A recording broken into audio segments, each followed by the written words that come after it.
প্রাকৃতিক সম্পদ। চারপাশে তাকালে আমরা অনেক কিছু দেখতে পাই। এগুলোকে আমরা প্রাকৃতিক এবং মানবসৃষ্ট এই দুই ভাগে ভাগ করতে পারি। মানবসৃষ্ট সকল বস্তুই প্রাকৃতিক সম্পদ ব্যবহার করে তৈরি করা হয়। আমাদের কি ধরনের সম্পদ রয়েছে? কাজ। কোনগুলো কোন ধরনের সম্পদ? কি করতে হবে? 1. নিচের ছকটির মতো খাতায় একটি ছক তৈরি করি।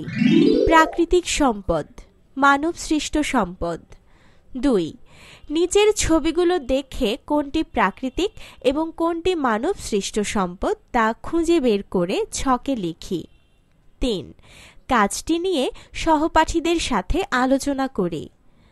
কাঠ, সূর্যের আলো, সোনা, রাবার, মাটি, প্লাস্টিক, পানি, গাছ, কাঁচ, কাগজ, পাথর, ইট।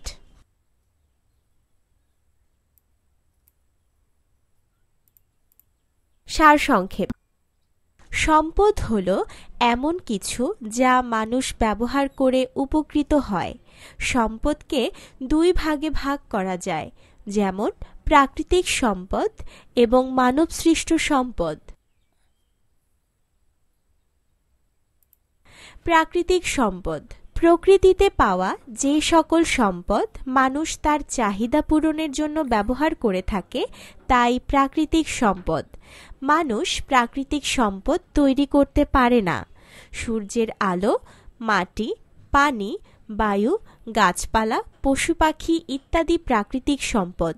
খনিজ সম্পদ, জীবাশ্ম জ্বালানি এসবও প্রাকৃতিক সম্পদ।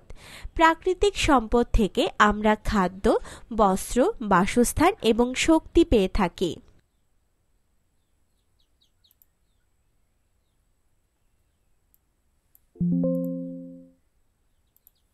মানবসৃষ্ট সম্পদ। মানুষের তৈরি সম্পদই হল মানবসৃষ্ট সম্পদ। কাগজ, প্লাস্টিক, কাঁচ, বিদ্যুৎ ইত্যাদি মানবসৃষ্ট সম্পদ। মানবসৃষ্ট সম্পদও প্রকৃতি থেকেই আসে। গাছপালা ব্যবহার করে মানুষ নতুন কিছু তৈরি করে। গাছ থেকে পাওয়া কাঠ দিয়ে আমরা ঘরবাড়ি তৈরি করি। গাছ থেকে আমরা কাগজও পাই।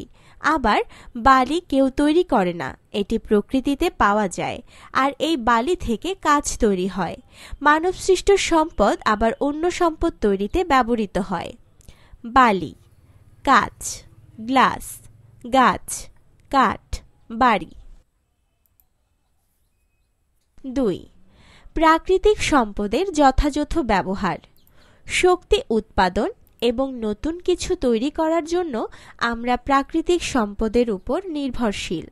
জনসংখ্যা বৃদ্ধির সাথে সাথে প্রাকৃতিক সম্পদের চাহিদাও বাড়ছে, কিন্তু কিছু কিছু প্রাকৃতিক সম্পদ সীমিত, যেমন তেল, কয়লা এবং প্রাকৃতিক গ্যাস।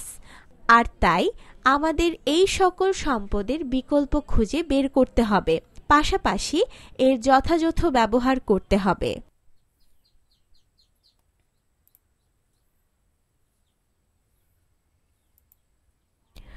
সম্পদের বিকল্প উৎস। তেল,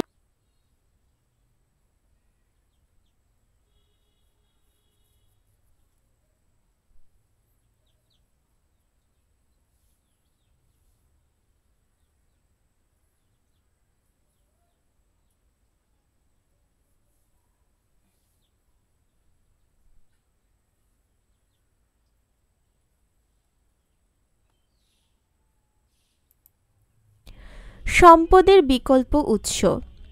তেল, গ্যাস, কয়লা ইত্যাদি অনবায়নযোগ্য সম্পদ। এ সকল সম্পদ একবার নিঃশেষ হলে হাজার হাজার বছরেও ফিরে পাওয়া সম্ভব নয়। অপরদিকে নবায়নযোগ্য সম্পদ বারবার ব্যবহার করা যায়, আর এই কারণে নবায়নযোগ্য সম্পদকে অনবায়নযোগ্য সম্পদের বিকল্প হিসেবে ব্যবহার করা যায়। নবায়নযোগ্য সম্পদ হিসেবে আমরা সূর্যের আলো, বায়ু প্রবাহ এবং পানির স্রোত ব্যবহার করতে পারি। সূর্যের আলো খুবই গুরুত্বপূর্ণ এবং অফুরন্ত শক্তির উৎস। সৌর প্যানেল ব্যবহার করে আমরা সূর্য থেকে বিদ্যুৎ শক্তি পাই। বায়ুপ্রবাহ শক্তির আরেকটি বিকল্প উৎস। বায়ুপ্রবাহ উইন্ডমিলের পাখা ঘোরানোর মাধ্যমে বিদ্যুৎ উৎপন্ন করে।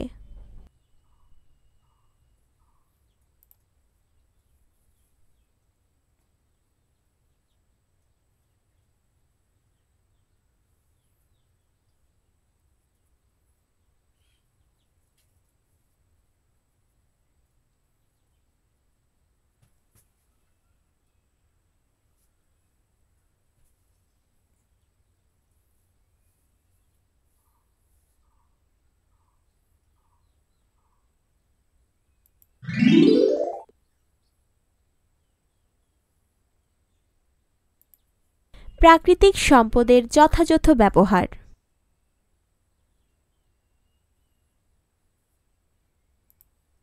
প্রাকৃতিক সম্পদের যথাযথ ব্যবহার।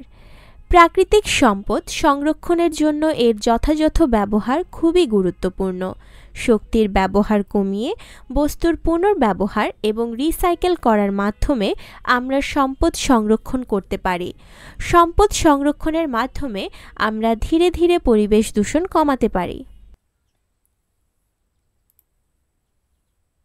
আলোচনা। আমরা কিভাবে সম্পদের যথাযথ ব্যবহার করতে পারি? ১. ডান পাশের ছকের মতো খাতায় একটি ছক তৈরি করি। ২. কিভাবে সম্পদের যথাযথ ব্যবহার করতে পারি তার একটি তালিকা তৈরি করি। ৩. সহপাঠীদের সাথে আলোচনা করে কাজটি সম্পন্ন করি।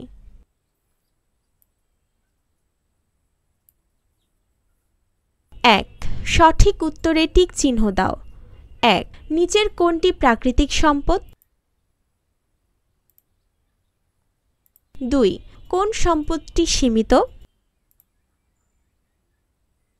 ৩. সূর্য থেকে শক্তি পাওয়ার জন্য নিচের কোন প্রযুক্তিটি ব্যবহার করা হয়?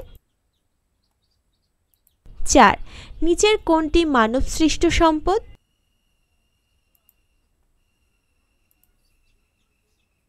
২. সংক্ষিপ্ত উত্তর প্রশ্ন। ১.